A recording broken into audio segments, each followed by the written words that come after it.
Yo, what's up, everybody? Welcome back. It is episode 13 of NXT with Najee, the Stand and Deliver special, y'all. That's right. Made it back from Philly. Did my couple days of work. So I finally get a chance to bring you my Stand and Deliver recap show. Wow. Philadelphia was crazy. I'll do a lot more talking about that on my WrestleMania recap show. Yes, I will do a WrestleMania night 1 and night 2. Just essentially like my whole entire experience in Philadelphia. It'll be like a quick short video. It won't be anything too crazy. But I'll give you a little tap into that. But it happened, baby. Stand and Deliver. We made it. We made it through. Amazing show. The environment was unbelievable, y'all. Like, unbelievable amount of people. The energy was crazy. It was awesome because in the section that they put us in for media, there were a lot of my actual friends from the NXT crowd that were there. Shout out to J Movie Mania, Cleveland, Regina, Q. A lot of people were out there. And it was awesome to hear us really incorporate some of our chants into a wider crowd and have those people out there in the crowd even looking at us like, oh, that's them. That's the ones that come up with all that wild stuff. So we're going to jump right into the pre-show. The pre-show match was Joe Gacy versus Shawn Spears. And it was awesome. Me and my friends were really hoping that Gacy finally got the win. It was easy to say there were a lot of Shawn Spears fans in the house that night. Well, that morning. Wow, I keep forgetting it was a noon show. That morning, there was a lot of Shawn Spears fans, but the love for Gacy was there all the same. Like I said, after a lot of matches with Gacy kind of losing in matches where you thought he would have won, Gacy finally walks away with the win over a veteran like Shawn Spears, and that's a big deal for him and his possible push forward. So we got Gacy with the win with the first match of the pre-show. Or the only match of the pre-show, I guess. Also, how do you guys like this green light? I got this new light thing here. I'm going to try to see if I can incorporate it a little bit with the theme or the vibe of each episode. Long story short, I really just want to kind of increase the visuals on my show for those that are watching on YouTube and everything. Speaking of YouTube, please make sure you guys subscribe to The Whip Show. Make sure you guys are listening to The Whip Show. This is a part of The Whip Show, the Wrestling Heroes and Insiders podcast. So now we're going to move into the actual show. The first match on the card for Stand and Deliver. We got the NXT Tag Team Championships, Axiom and Nathan Frazier against Baron Corbin and Braun Breaker. Like I said in my prediction, I believe that this is it. This is where they pull the plug on this tag team so that Braun can really focus on his time in SmackDown. But yo, the intensity never stopped the whole entire match. It was consistent, fast-paced, brutal at times. A lot of just a lot of really amazing spots from these athletes to where we couldn't tell if these guys were actually hurt or not because the spots were just so good. I know I keep saying spots a lot, but God, they were great. They're really good. Braun Breaker and Baron is a team I just really don't want to see break up. And to our surprise, it doesn't look like we're going to see that anytime soon. Or will we? But they win. Braun Breaker and Baron Corbin end up walking away with this victory over Axiom and Nathan Frazier.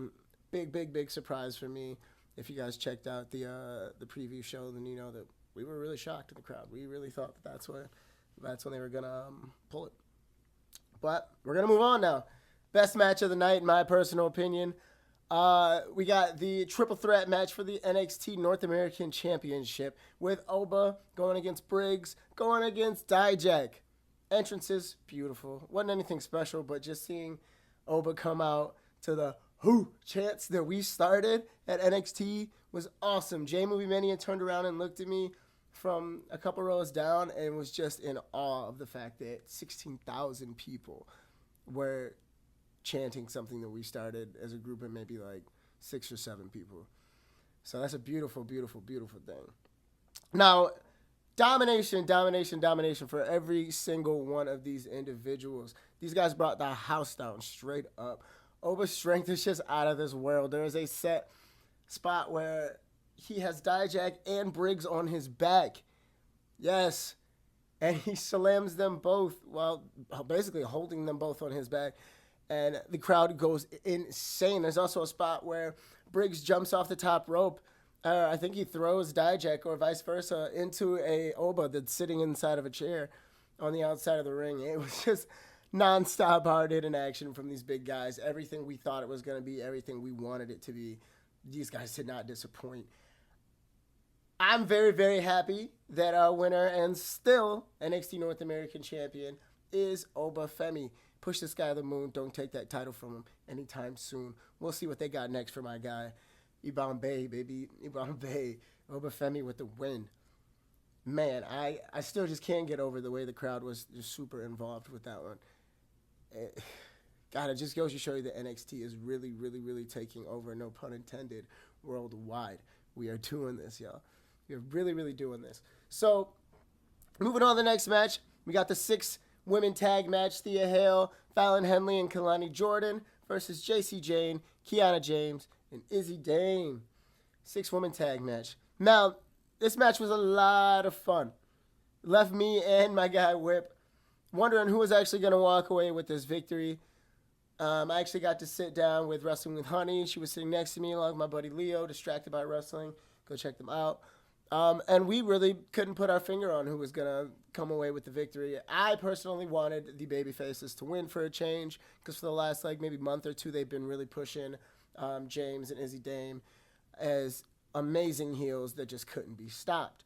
So, at the very end, Miss Thea finally gets her revenge and walks away with the victory by tapping out Dame. And here we are, baby faces with a W. We're going to see what happens next with Thea. I think that with Thea, maybe this will be her time to shy away from Chase U a little bit. Maybe fully get out there on her own and see what she can do.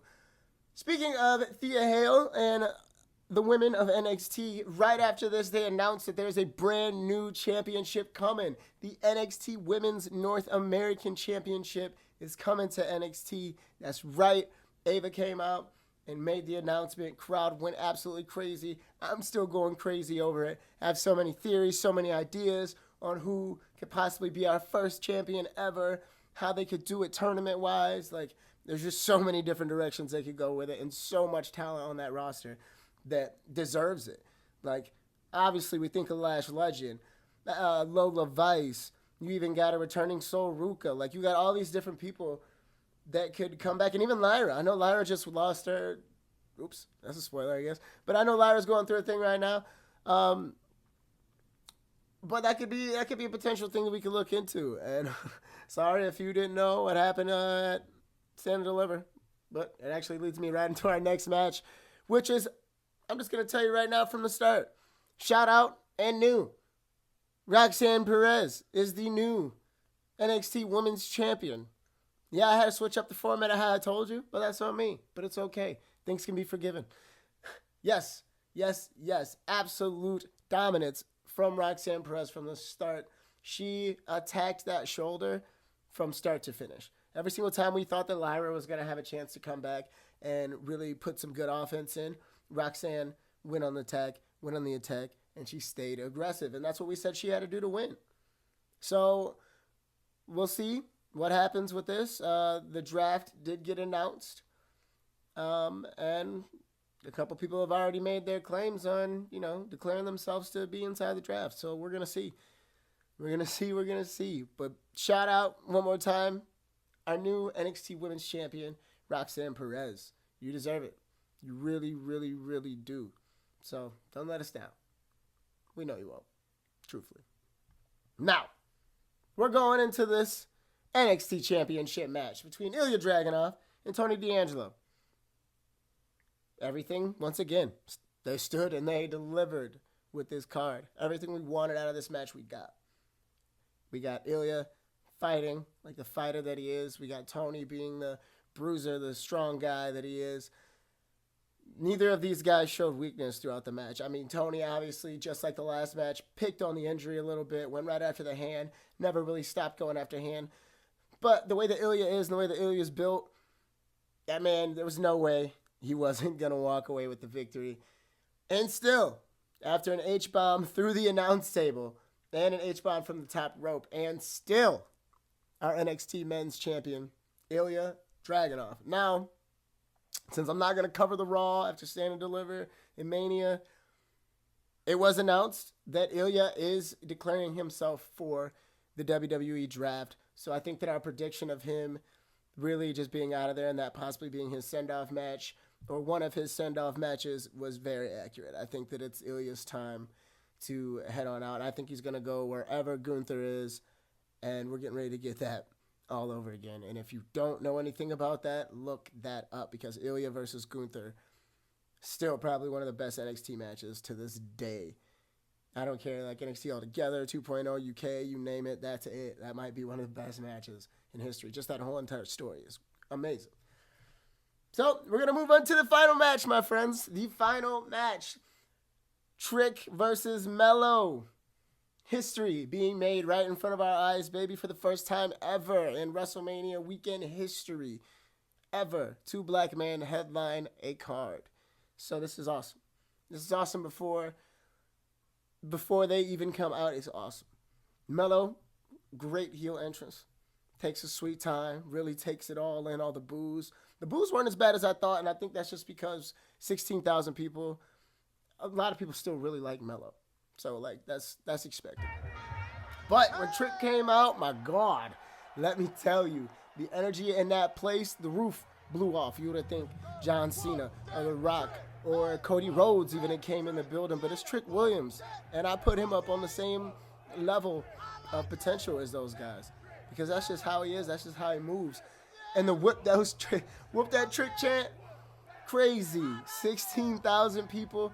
But yo, we gotta work on y'all timing a little bit. All right, Philadelphia, we gotta work on your timing, because we were going hard and strong for the first like 30 seconds. But some of y'all lost your rhythm, but we gonna work on that. But like I said, the whip that Trick chants echoing through the building. Trick can feel the energy. You can see it. This is really his Rocky moment. Like, he's back in his city to take on Trick. So when this match gets started, it takes off immediately. They head out into the crowd. They fight all the way through the crowd. There's interactions with Trick's family. I think his uncle, his dad, and his brother are all sitting in the front row. And Mello, of course, being the super heel that he is, got to talk his trash, got to put in his dirt, got to put in his work. But at the end of the day, you know what time it is. It's Whip That Trick season. Trick pulls it off. Trick wins the match. There were multiple spots in this to where it did not look like Trick was going to make it. One of them being the referee getting knocked out and Carmelo blatantly hitting Trick with a low blow. But it was also nice to see Trick get a little bit of a receipt with that steel chair against Mello. Now, I know I've had a lot of pictures and a lot of videos included in this video like from the matches and whatnot, but this one I was so locked in, I really didn't get that many, so apologies for y'all just having to stare at me and listen to me on this one. But man, what an amazing match. What an amazing night. Shout out to my guy, Trick Williams. You deserve it, my guy. I know it's just nothing but the top of the world from you, top of the mountain. You're going to keep going up. You're going to keep climbing. Big things are coming for you, my brother. Big things are coming for you. And we're all rooting for you, brother. We're all rooting for you. Well, yo, that's going to be it for my Stand and Deliver recap show, my friends. It has been awesome. I am still trying to soak it all in, soak the whole entire WrestleMania weekend experience in. The next time you hear from me, it will be my episode 14 WrestleMania weekend experience, which will be a few stories of my time around the town, some of the shows I saw, some of the wrestlers I met, and yeah, we'll talk about the matches from night 1 and night 2 of WrestleMania. So thank you guys for listening. Please, please, please keep showing love for NXT, my friends. Please make sure you guys like, subscribe, all of that stuff on YouTube, Spotify, the Wrestling Heroes and Insiders Podcast, a.k.a. The Whip Show. This is NXT with Najee. God, Stand and Deliver. It was amazing, my friends. Thank you guys so much. I appreciate you. I'm out of here. Bye.